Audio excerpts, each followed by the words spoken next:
tous et bienvenue sur cette chaîne pour le 9e jour des idées de menu du mois d'octobre. Alors aujourd'hui c'est ambiance tamisée, voilà, on est le début de soirée, mais bon. Donc je vais vous faire une petite vidéo un peu rapide dans le sens où il n'y a pas besoin de trop tergiverser aujourd'hui. Vous allez voir, je vous ai choisi 3 recettes qui m'ont paru assez sympathiques et puis surtout relativement simples. Si vous êtes en panne d'idées, là franchement c'est quelque chose que vous pouvez faire hyper facilement. Et en plus que vous pouvez moduler en fonction des ingrédients que vous avez dans le frigo. J'ai trouvé donc ça pas mal. Alors on commence tout de suite par une recette de quiche aux épinards, parce que les épinards c'est la saison. Vous allez me dire oui, mais au début tu nous as déjà partagé une recette de quiche aux poireaux. Oui, je sais. Mais celle-ci, du coup, c'était pour vous proposer un appareil qui ne soit pas à base de tofu soyeux. Voilà.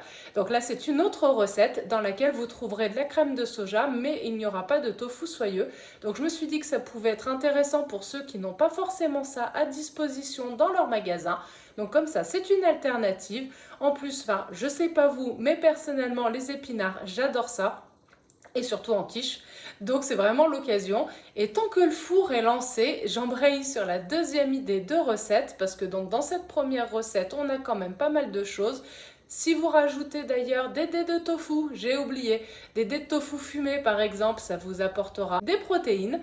Donc ce qu'il nous manque un petit peu là-dedans, c'est de compléter ce repas par un peu plus de légumes et quelques oléagineux. Donc je vous ai trouvé une recette de courges rôties au sirop d'érable et aux noix de pécan. C'est clairement les noix de pécan qui m'ont fait choisir cette recette.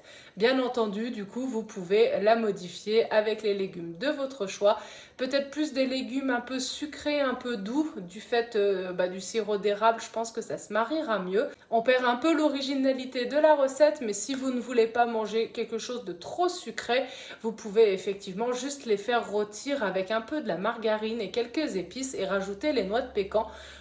Voilà, on part sur quelque chose de différent, mais du coup, comme je vous disais, qui est vraiment adaptable en fonction de chacun. Et en dernière idée de recette pour le dessert, je vous ai trouvé de quoi faire un petit peu du recyclage de pain rassis. Je ne sais pas si vous en avez beaucoup, mais moi de temps en temps ça s'accumule. Donc je vous propose un pudding rhum raisin.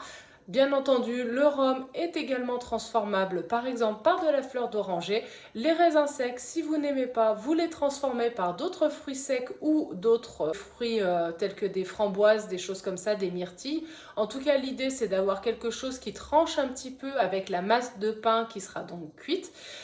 Comme d'habitude, les images que je vous ai mises sont issues des recettes dont les liens sont tous en description, donc n'hésitez pas à aller voir. Et puis je vous retrouve donc demain, je vous souhaite une belle soirée et n'hésitez pas à vous abonner si vous souhaitez voir les autres idées jusqu'à la fin du mois. Allez, bonne soirée et à bientôt, bye bye!